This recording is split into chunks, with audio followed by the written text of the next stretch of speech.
Excuse me, ஒரு 2 inches பின்னால் நிறுத்துங்க. அது எம் பார்க்கிங்.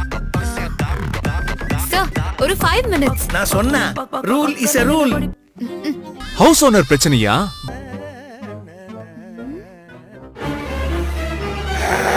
ஸ்டாப். யார கேட்டு டாக் வாங்கினேள்? வணக்கம் திருச்சி மக்களே, நான் உங்க பிரியாங்கா நல்காரி. வர சண்டே திருச்சிக்கு நான் வரேன். ஏன் கேக்குறீங்களா? நீங்க எல்லாரும் சொந்த வீடு கட்ட போறீங்க. ஆமா, நம்ம விஐபில தாங்க. இப்போ வெறும் 7 லட்சம் ரூபாய்க்கு அழகான பிளாட் தராங்களா, 18 லட்சத்துக்கு அழகான வீடு கட்டி தராங்களா. நீங்களும் ஹவுஸ் ஓனராக ஒரு கோல்டன் ஆப்பர்ச்சுனிட்டி மிஸ் பண்ணிராதீங்க. இந்த சண்டே மார்னிங் 11 AM விஐபி ஹவுசிங்கோட மெடோஸ் ப்ராஜெக்ட் லான்ச்க்கு